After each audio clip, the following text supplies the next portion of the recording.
Well, before this 2013 season started for the Minnesota Vikings, I intended to do a preview on them.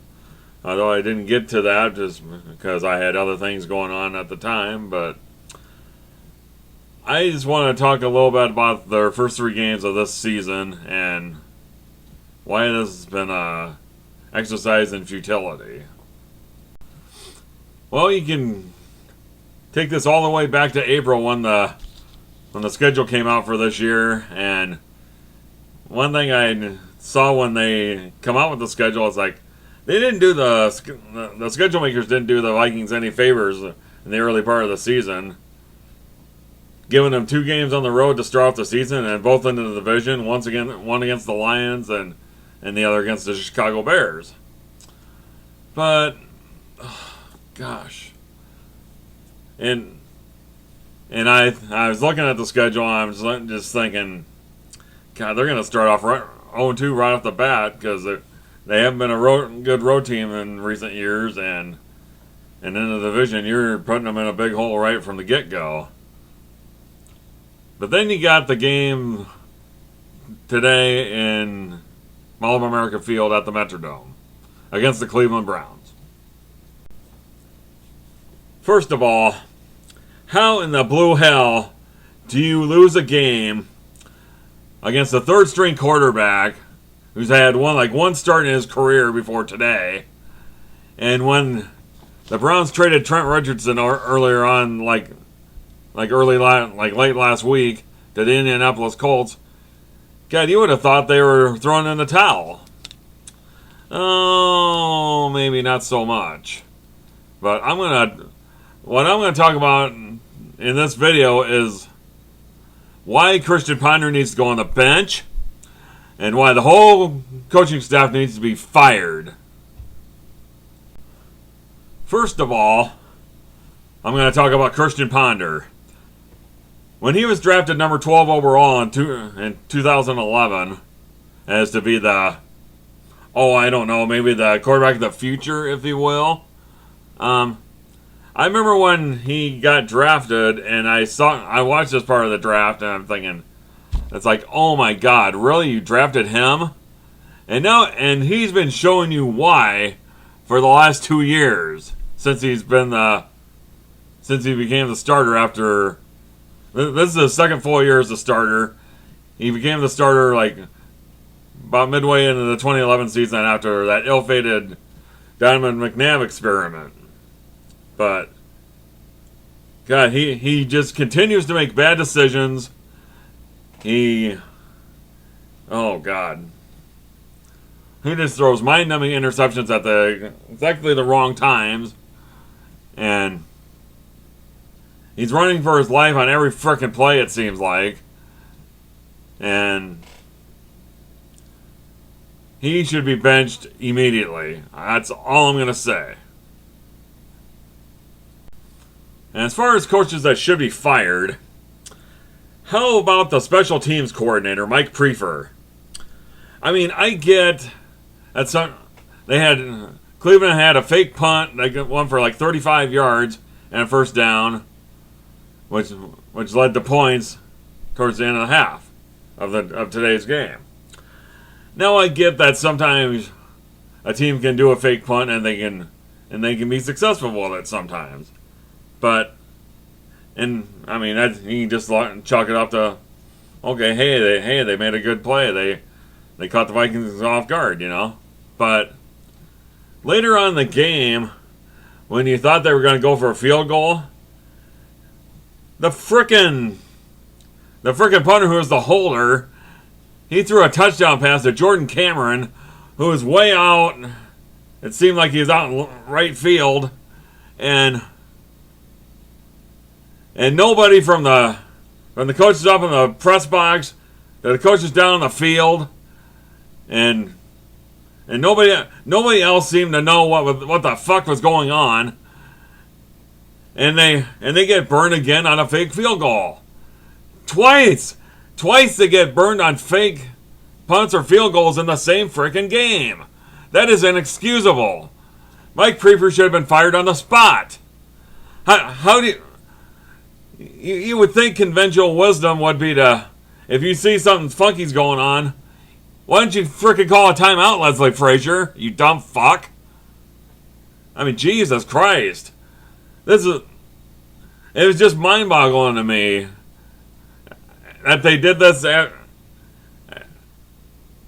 they did a fake field goal after they'd done a fake punt earlier in the game. It's like, how do you let that fucking shit happen? I mean, seriously. How do you let that happen? That was part of the reason why they lost the game, why the Vikings lost the game today. Now, I get that.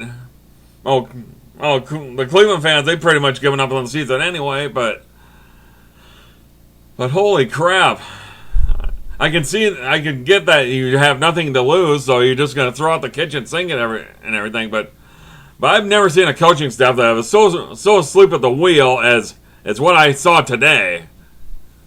I mean, it was just fucking ridiculous. Wow. And another coach that should be fired, probably should have been fired last year, was Bill Musgrave, the damn offensive coordinator.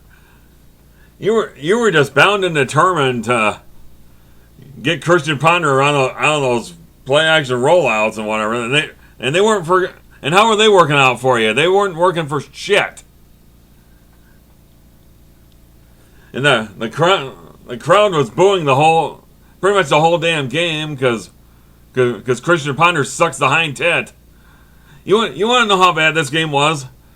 The frickin' Cleveland punter had one more touchdown pass than Ponder had himself.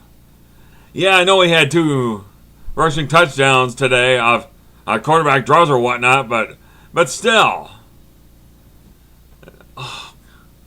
It's like he fucking takes sacks when it's towards the end of the game and you gotta try to make a play, or you throw a back-breaking pick like you did last week against the Bears. He gets taken back for a pick 6. The Bears seem like they do that every fucking week. It seems like they were doing it last year until you had injuries, and then they still didn't make the playoffs, and it fucking cost Le'Veon Smith his job. But my God, it's like all this fucking dink and dunk shit, and it's like I really hope that we fucking tank this season, so hell, maybe we can get Teddy Bridgewater at the #1 pick next year, or maybe Jadeveon Clowney because 3/4 of our defensive line is in a contract year, and they're probably going to be gone. Okay, another coach that should have been fired at the end of this game was Alan Williams. God, you can't get pressure on the quarterback without blitzing. Yeah, I know you end up picking off Brian Hoyer 3 times, but he looked like the damn second coming of Bernie Kosar. Passed for over 300 yards on your piss poor defense.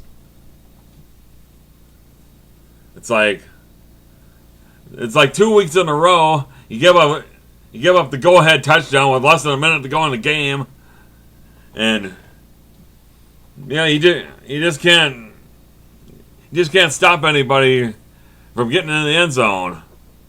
Fucking Jordan Cameron scored 3 touchdowns on you, especially in that one on that fake field goal.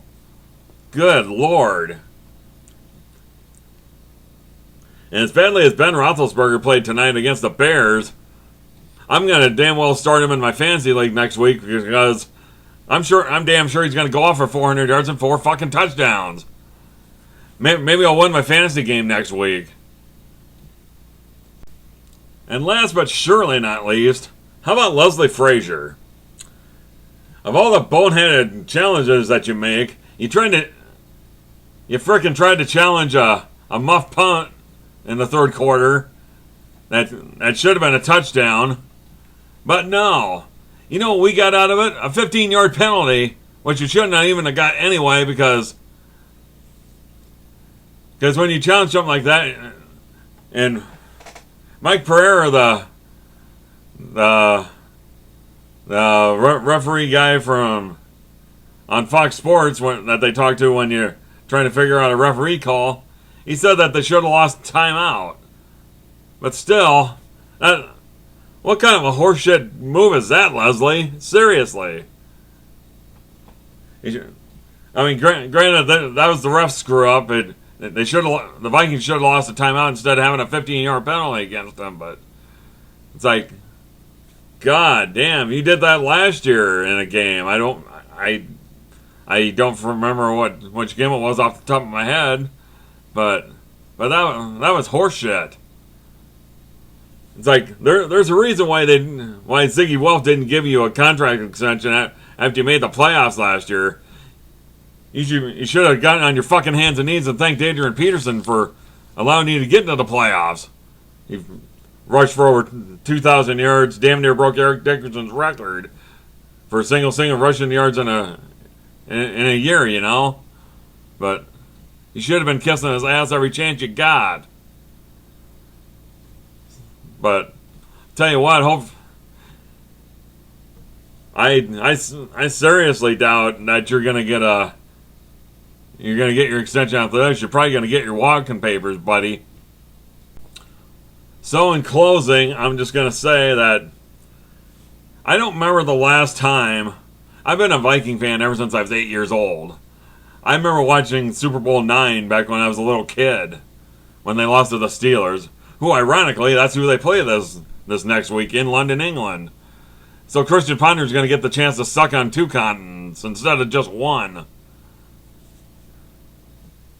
I'm thinking the Vikings are going to be 0-4 going into the bye week, and then they got the Carolina Panthers coming off out of the bye, and they smoked the New York Giants today, 38-0 by a monster game by Cam Newton, who'll probably do the same damn thing in 2 weeks against the Vikings, or take that back, 3 weeks after, because there's a bye week in there. But I'll tell you what, like I said, I can't remember the last time I was this disappointed in being a Viking fan, or this embarrassed, because I'm half tempted to go find me another team. I'm kind of hoping this video goes viral, and hopefully the people up in Winter Park will see it.